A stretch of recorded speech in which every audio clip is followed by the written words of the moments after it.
All right, well, I recorded my turn, and it turns out I didn't have my microphone on, so I'm watching my video and speaking now to be able to show it.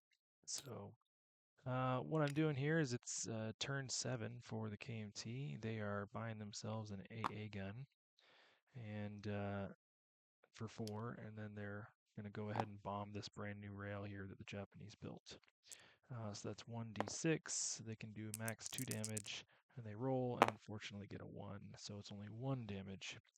And then I just moved the damage that was down there a little bit to show that there's 2 going into Quang Tong. It's stacked up, and sometimes it's harder to see. Fly back home, 3-4, and then we go ahead and place our AA into the stack to make 6. They had 5. They spent 4 on the AA, and then they collect 3, 1 for Yunnan and 2 for the bonus. And then we get to the USA turn. The USA rolled their die on Discord. They got a 12, so they go from 17 to 29. They also rolled their tech, and I marked the 4 that they got here. So factories, construction, amphib, and large ship all hit, which is pretty nice to have 4 of 5 now that since I've been only getting 1 or 2 for so long. Something was wrong with the eraser. The eraser was not working, and so I just had to erase all drawn lines. And I hope I didn't erase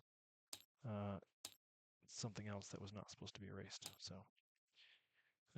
then we head back over to the Americans to be able to do their buys.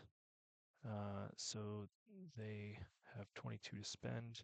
They're going to send another AA to the KMT. Make this roundel a little bit larger so that we can capture more Lend-Lease units. Also, the British really love their fighter Lend-Lease, so we're going to keep that train going. And so that'll be another 10. And then lastly, at last turn, I upgraded that port in Puerto Rico, or finished it. And so now I can reach the French capital going 1, 2, 3, 4, 5, and I can avoid that German sub that's there. Actually, I could go through this German sub and try to get a D6 interdiction if I want to, if they choose to engage. So what to send the French? We've only got 8 left to spend. I think I'm just going to send an artillery because I thought about a cav, but that's defensively not that great, and the allies typically just want to defend in in Africa. So it can pair well with that foreign legion that's there. So it takes me a little bit longer to figure it out in real time than it does to comment on it. And we get the, oh, yes, right, I thought about an AA first. And then I chose, or I did get an AA. I don't know. I was thinking about both of them. I forgot what I actually did. I guess I get the A because that's even more defensive. I can move that in to help out the ally somewhere else. So we collect 29, we save 4, so we finish the turn. We're going to finish the turn with 33, so I'm going to go ahead and do that. My income's not high enough to move any of my ships, and my stuff there in Western United States is where I want it. So go down here and grab our units. We'll just grab all of them. So then we go up to here and we say, you know what, we have to go through these 2 coastal subs of Japan, and they may choose to engage. We don't know if they will because we forgot to ask them ahead of time. So we're going to roll it just in case and see what they get. So 2 dice at 2, and they do get a 2, so it would be interdicted if he chooses to, so I'll have to ask him before I post the file. But I'm going to stick it in there anyways, just in case, and wait and see what he says. And then this is me struggle bussing for a little while because I couldn't get it to get in there. And oh, sweet spot. Nope, wasn't it? Oh, sweet spot. It goes down and then not quite, and then down, and not quite, and that. Nope. There. Good job. All right.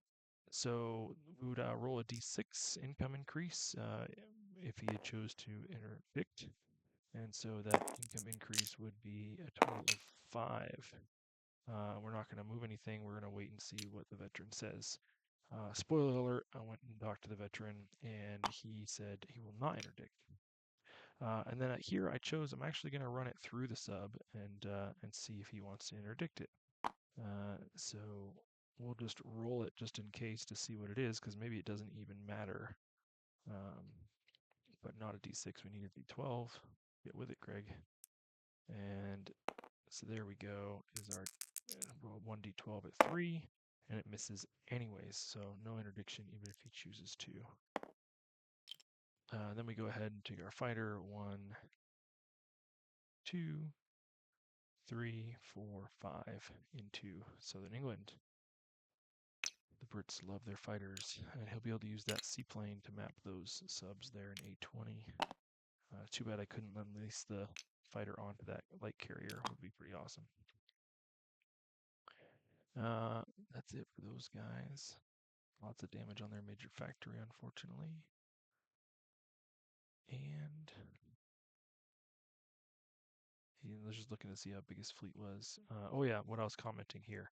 I was saying, Finder Up, you may not want to put your subs on your fleet marker because there is a difference between which facilities those subs can go import in. They can't go import in the major, so I don't know if you built that regular sub this turn. I mean, the postal could certainly be in the sub pen, but the regular sub, if you didn't build it, or sorry, if you built it this turn, it has to be built out at sea. So that is a difference as well. Yeah, we'll go from there. And I think that was it for the turn. We already collected our money.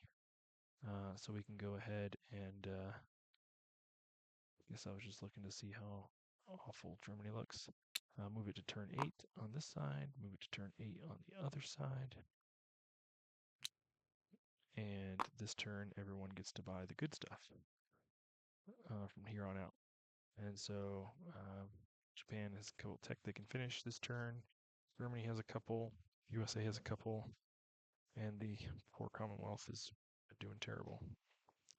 All right, I think that was it. I don't think anything else important to say. I was probably just rambling on at this point for another 7 seconds. So I will end it here and say good luck to Finder Up. May all your rolls be misses.